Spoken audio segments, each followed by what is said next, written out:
بسم اللہ الرحمن الرحیم۔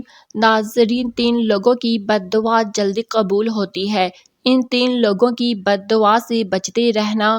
آج کے اس ویڈیو میں ہم ان 3 لوگوں کا ذکر کریں گے جس کی بد دعا اللہ پاک جلدی قبول فرماتا ہے۔ ناظرین، اس امت کو پروردگار عالم نے مختلف خصوصیات سے نوازا ہے۔ ان میں سے ایک خصوصیات یہ ہے کہ اللہ تعالیٰ نے اس امت کو دعا مانگنے کا حکم دیا ہے اور اس کی قبولیت کا وعدہ فرمایا ہے۔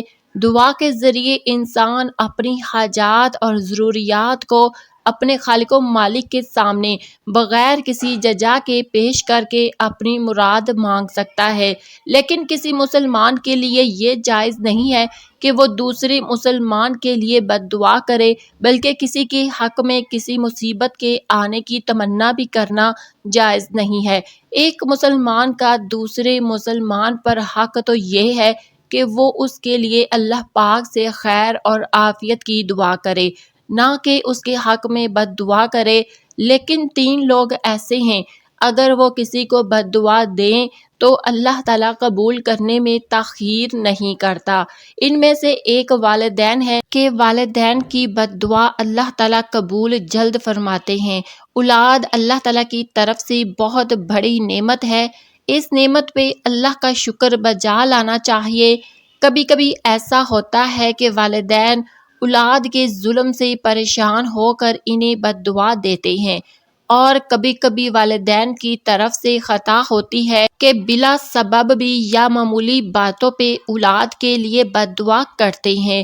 اسلام نے ہمیں اپنے آپ کے لیے، اولاد کے لیے اور مال و دولت کے لیے بد دعا کرنے سے منع کیا ہے۔ نبی کریم صلی اللہ علیہ وسلم کا فرمان ہے، اپنے آپ کو بد دعا نہ دو، اپنی اولاد کو بد دعا نہ دو، اپنے مالوں کو بد دعا نہ دو۔ ایسا نہ ہو کہ وہ اللہ کی طرف سے عطا قبولیت کی گھڑی ہو، ادھر تم کوئی بد دعا کرو کہ اللہ تعالیٰ اسے تمہارے لیے قبول کرے۔ ماں باپ کو چاہیے کہ وہ اپنی اولاد کو بد دعا نہ دے، ان کو دعائیں دے، کیونکہ ماں باپ کی زبان سے اولاد کے لیے نکلی ہوئی بات اللہ تعالیٰ قبول فرماتا ہے۔ آپ لوگوں نے تو امام کعبہ عبد الرحمن السدیس کا نام سنا ہوگا۔ وہ خود فرماتے ہیں کہ ایک بچہ اپنے ہم عمر لڑکوں کی طرح بہت زیادہ شرابی تھا۔ ایک دن اس کے گھر مہمان آئے، اس کی ماں نے مہمانوں کے لیے سالن تیار کیا۔ اس بچے کو شرارت سوجی، اس نے سالن میں مٹی ڈال دی۔ جب ماں نے سالن میں مٹی دیکھی تو وہ سمجھ گئی کہ کس نے ایسا کیا۔ اس نے غصے میں شرارتی بیٹے سے کہا، غصے سے بھر جانے والی مائیں الفاظ پر غور کرے۔ ماں نے کہا، اللہ تعالیٰ تجھے کعبہ کا امام بنائے۔ یہ بات بتاتے ہوئے شیخ صاحب پھوٹ پھوٹ کے رونے لگے۔ ذرا ڈھارس بندی تو روندی ہوئی آواز میں بولے، اے امت اسلام، جانتے ہو وہ شرارتی بچہ کون تھا؟ وہ شرارتی بچہ میں ہوں۔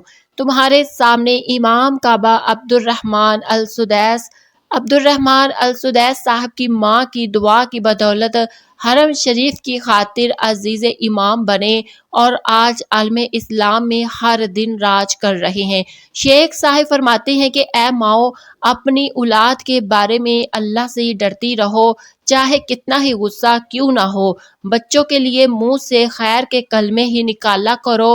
اولاد کو تان اور بد دعائیں دینے والی مائیں سن لیں کہ والدین کی دعاؤں پر دعا قبول ہوتی ہے۔ دوسرا وہ شخص جس کی بد دعا اللہ تعالیٰ جلدی قبول فرماتا ہے، وہ مظلوم ہے۔ قرآن مجید میں اللہ پاک فرماتا ہے، اللہ تعالیٰ بری بات زبان پر لانے کو کسی کے لیے پسند نہیں کرتے، بجائے مظلوم کے کہ اپنے مظالم کی نسبت کچھ حکایات اور شکایات کرنے لگے تو وہ گناہ نہیں، اور اللہ تعالیٰ مظلوم کی بات خوب سنتا ہے اور ظالم کے ظلم کی حالت خوب جانتے ہیں۔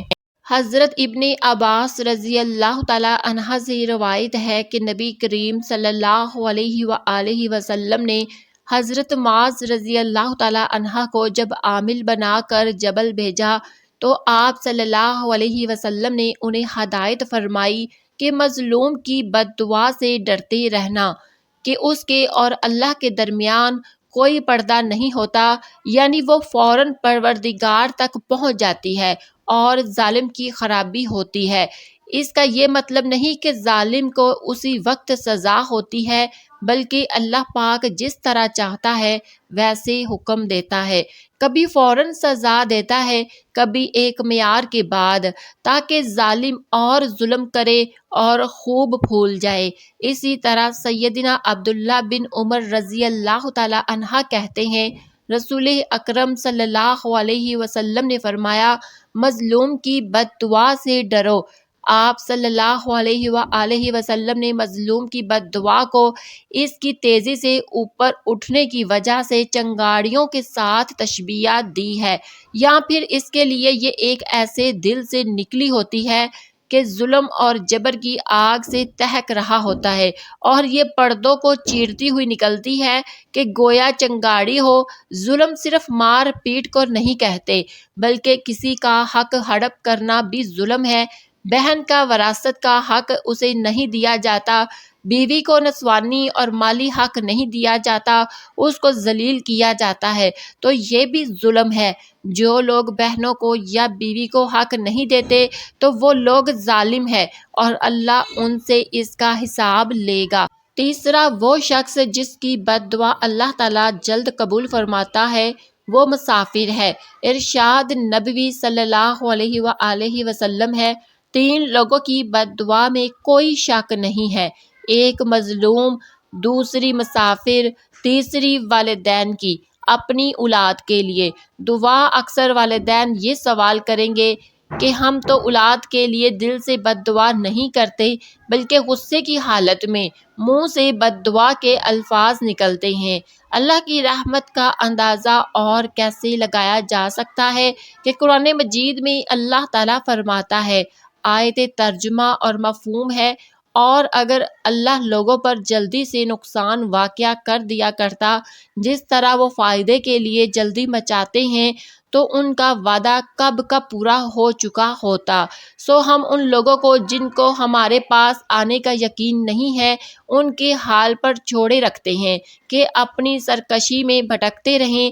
اس آیات کے تحت تفسیر احسن البیان مذکور ہے کہ اسی طرح جب انسان غصے یا تنگی میں ہوتا ہے تو اپنے لیے اور اپنی اولاد وغیرہ کے لیے بد دعائیں کرتا ہے، جنہیں ہم اس کے لیے نظر انداز کر دیتے ہیں کہ یہ زبان سے تو ہلاکت مانگ رہا ہے مگر اس کے دل میں ایسا ارادہ نہیں ہے۔ لیکن اگر ہم انسانوں کی بد دعاؤں کے مطابق انہیں فوراً ہلاکت سے دوچار کرنا شروع کر دیں تو پھر جلد ہی یہ لوگ تباہی سے ہمکنار ہو جایا کریں گے۔